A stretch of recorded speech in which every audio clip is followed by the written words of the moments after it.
This is the end of Section 1, Listening Comprehension. Stop work on Section 1. This is a reminder. At the end of the test, the supervisor will collect all of the test books. You may not leave until all of the tests.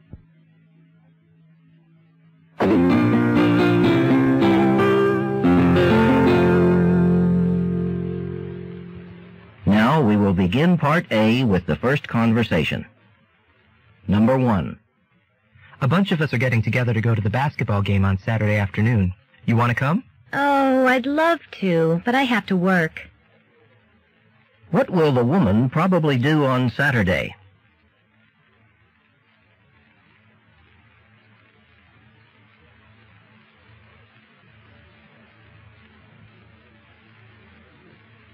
Number 2.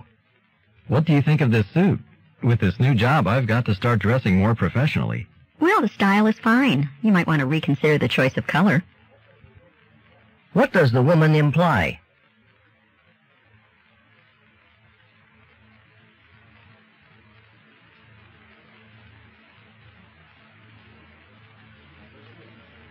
Number 3. We need a quiet place to study. My roommate's got company. Could we work over at your place? Yeah, no problem. But I have to warn you, I haven't done much cleaning this week. What does the man imply?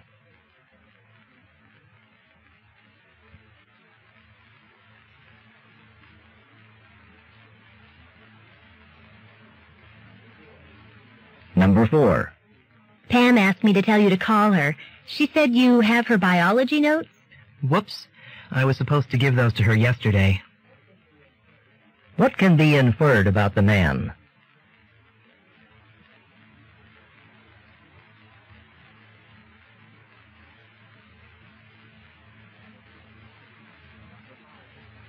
Number 5. I have to give an oral presentation in history next week. I'm really nervous about speaking in front of everyone. Try making a tape of yourself while you practice. That might help you feel more comfortable. What does the woman suggest the man do?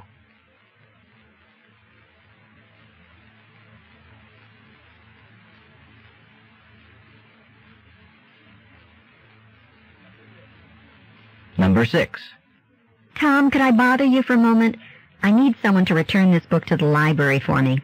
That's no bother at all. I'm on my way there now. What will the man probably do next?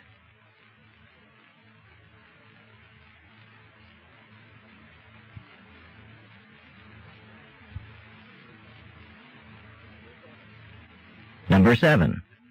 Everything on this menu sounds delicious. What looks good to you? Maybe just a salad. I had a late lunch. What does the man imply?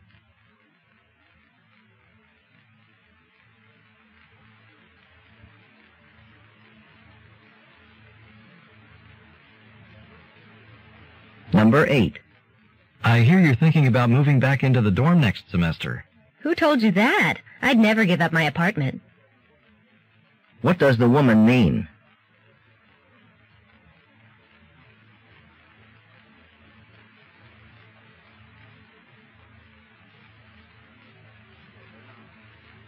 Number 9. You don't care if we don't watch the soccer game, do you? You must be joking. My sister is one of the star players. What does the woman mean?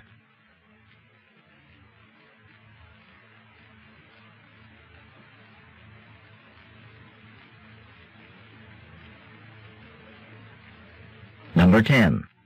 Hello, this is Margaret Matthews. I'm calling to make an appointment with Dr. Anderson for tomorrow morning. Well, I can give you the number of Dr. Anderson's new office, but I'm afraid he's not at this office anymore. What does the man imply?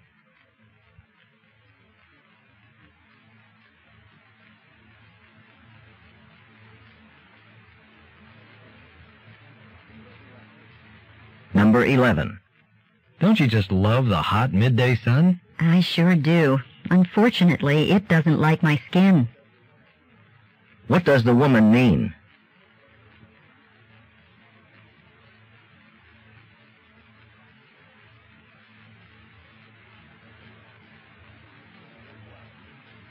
Number 12. Professor Sullivan assigned us 3 more novels to read. She must think you don't have any other classes. What can be inferred about Professor Sullivan?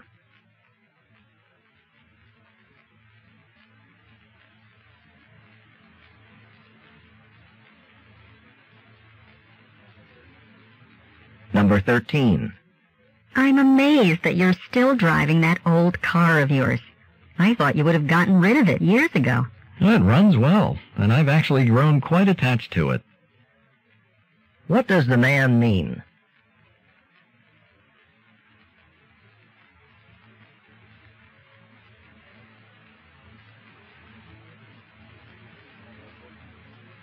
Number 14.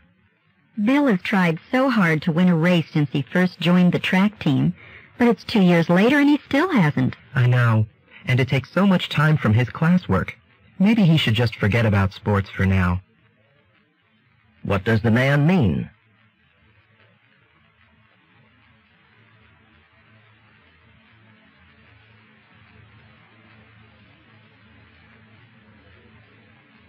Number 15. Let's see. Another thing we need to do is show the new students around town. You know, show them all the highlights of the area. I don't see why we need to do that ourselves. I understand the visitor center offers a wonderful bus tour. What does the man suggest they do?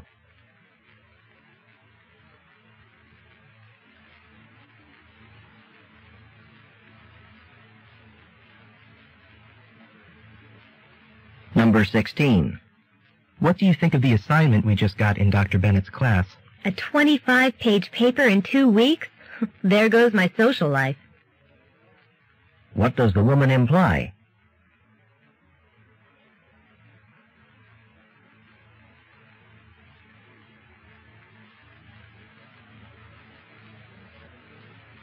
Number 17.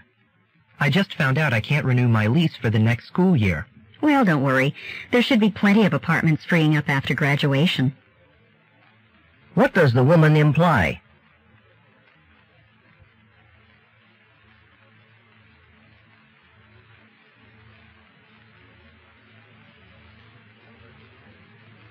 Number 18. You look different today, but I can't quite put my finger on what it is. I finally got around to trying that new hair salon in the mall. What can be inferred about the man?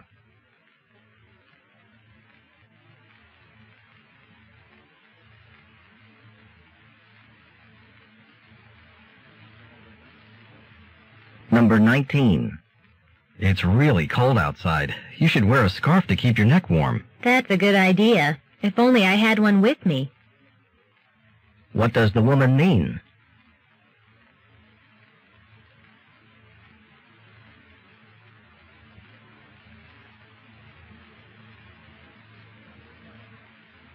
Number 20. I'm sure glad it's almost quitting time. Me too. I've been watching the clock all afternoon. What can be inferred about the man?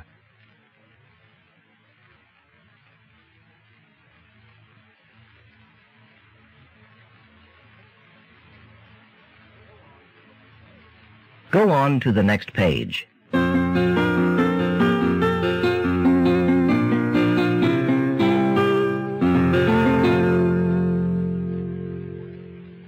Number 21. You've been studying so hard, I almost forgot to tell you about the all-day volleyball tournament going on. That's just the kind of news I've been waiting to hear. The books can wait. What will the man probably do?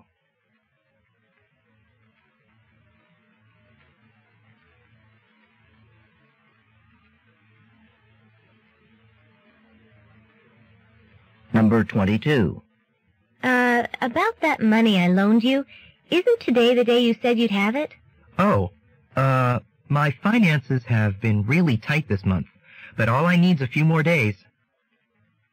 What does the man mean?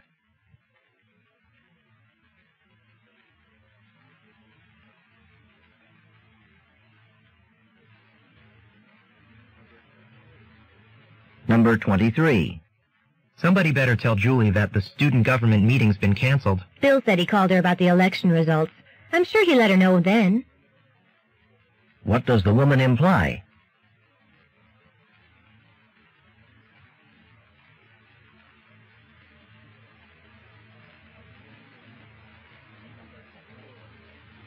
Number 24. You're welcome to borrow whatever you'd like from my jazz collection. Thanks, but I don't know what I'm going to play them on. What can be inferred about the woman?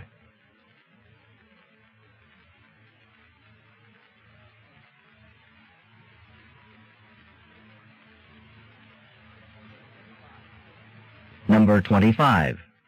Last Monday, when I was at Dr. Smith's office, I spent over an hour in the waiting room. Really? Something must have come up that day.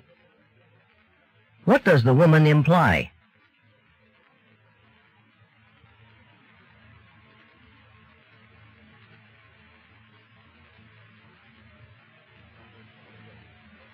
Number 26.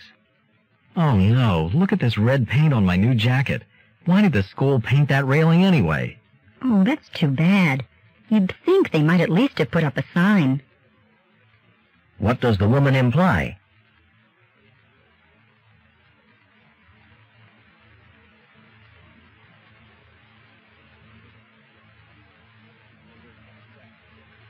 Number 27. Have you noticed how John's changed since he became student government president? I think the whole thing's gone to his head, and he used to be so sociable and open. What does the woman mean?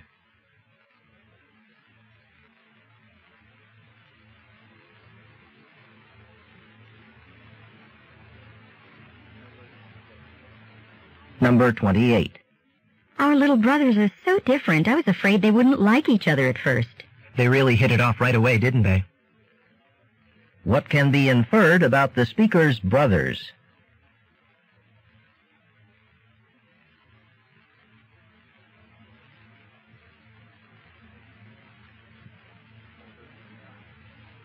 Number 29. Is Sally still around? I was going to ask her if she wanted to walk to class with me. I just saw her in the lobby. You may still be able to catch her. What does the woman imply?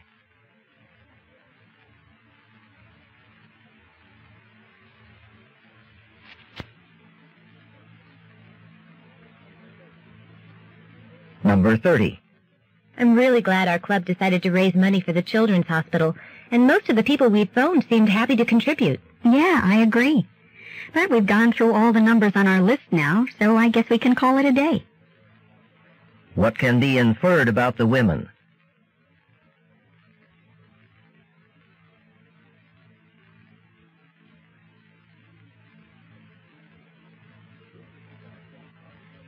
This is the end of Part A.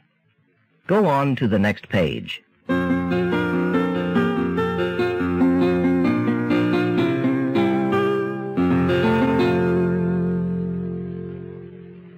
Now read along as the directions for Part B are being read. The test continues on side 2. Part B. Directions. In this part of the test, you will hear longer conversations. After each conversation, you will hear several questions. The conversations and questions will not be repeated. After you hear a question, read the 4 possible answers in your test book and choose the best answer.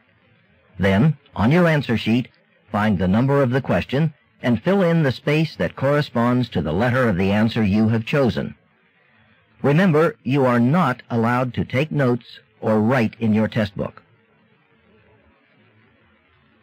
Go on to the next page.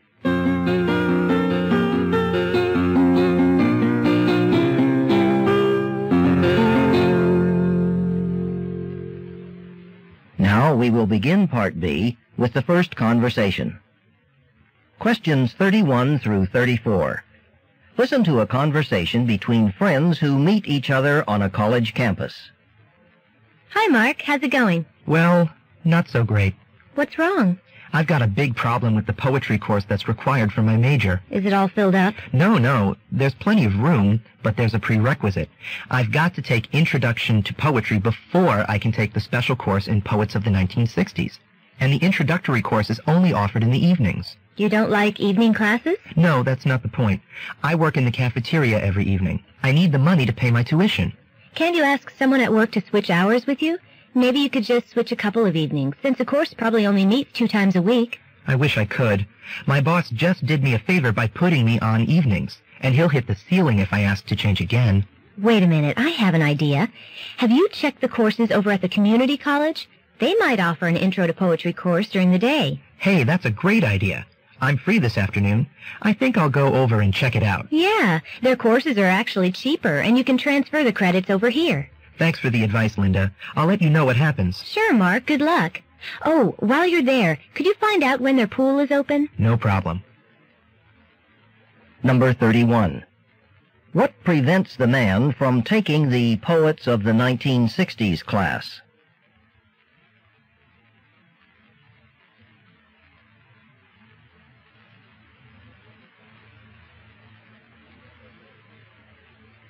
Number 32. What problem does the man have with the Introduction to Poetry class?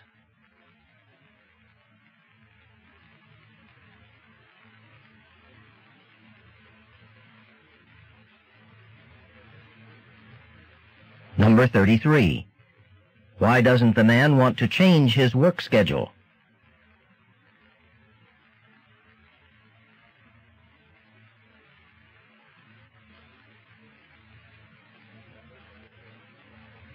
Number 34. Why does the man want to take a class at the community college?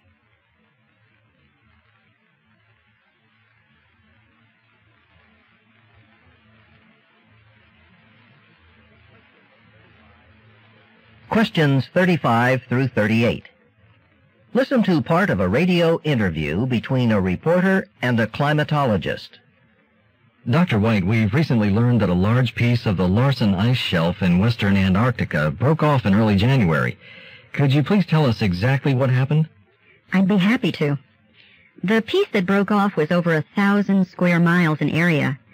More recently, and quite alarming to scientists, is that a 40-mile crack, some 30 feet wide in places, has torn through the ice shelf. I understand that the scientific community is quite concerned. What is the significance of these events? Well, some scientists believe that this is a clear sign of global warming. Back in 1978, some American researchers predicted that Antarctica would show early signs of global warming due to the greenhouse effect. You know, the process of heat being trapped at the surface of the Earth by the atmosphere. But couldn't crumbling ice shelves also be a result of the unusual weather Antarctica itself has experienced lately? That's certainly possible. But you have to remember that over the past thousands of years, ice shelves have been through a lot of weather changes without breaking up. Remember, too, that although ice shelves float on the ocean, they are attached to the continent and can be as thick as 1,000 feet. I think Of years, ice shelves have been through a lot of weather changes without breaking up. Remember, too, that although ice shelves float on the ocean, they are attached to the continent and can be as thick as 1,000 feet. I think most people know that if the ice cap over Antarctica melts, the level of the oceans will rise. What sort of impact will this have? Well, the ice shelves currently insulate the Antarctic continent from wind, which slows down melting. But without ice shelves to cool the wind, it will be warmer than usual as it blows over Antarctica. If the winds cause even 1/10 of the continent's ice to melt, the world's oceans could rise as much as 30 feet. Number 35. What are the speakers mainly discussing?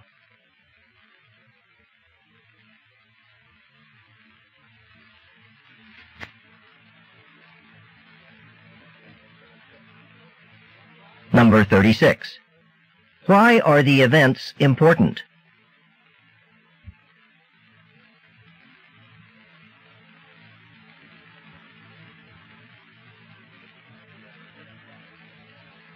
Number 37. Why doesn't the woman believe that weather is responsible for the recent events?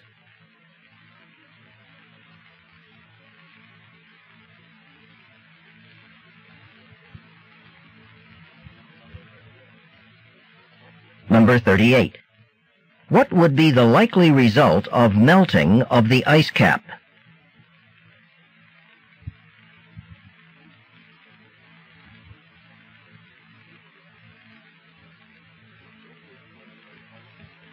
This is the end of Part B. Go on to the next page.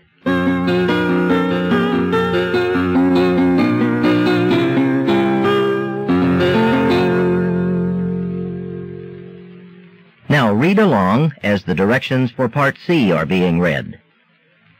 Part C, correct choice is D. Remember, you are not allowed to take notes or write in your test book.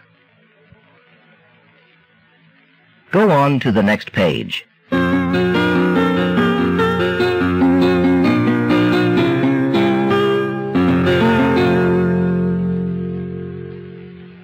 Now we will begin Part C with the first talk. Questions 39 through 41. Listen to part of a talk in a biology class. Before moving on to a new topic, I want to finish up our unit on arachnids by looking at what may seem a very unusual aspect of spider behavior, a species where the young spiders actually consume the body of their mother. Unlike most other spiders, this species lays one and only one clutch of 40 eggs in her lifetime. The young spiders hatch in mid-spring or early summer inside a nest of eucalyptus leaves. Their mother spends the warm summer months bringing home large insects, often 10 times her weight, for meals. The catch is always significantly more than her young spiders can eat, so the mother fattens herself up on this extra prey and stores the nutrients in her extra unfertilized eggs. As the weather turns colder, there are fewer insect prey to hunt. That's when the nutrients stored in those extra eggs begin to seep into the mother's bloodstream. So, when there are no more insects to feed to the young spiders, they attach themselves to the mother's leg joints and draw nourishment by sucking the nutrient-rich blood. After several weeks, the mother is depleted of all nutrients, and she dies. But then, how do the young get nourishment? They start to feed on one another.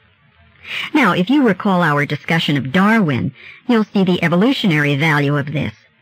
Only the strongest spiders of the clutch will survive this cannibalism, and the mother spider will have ensured that her genes have an increased chance of survival through future generations. Number 39. What is the talk mainly about?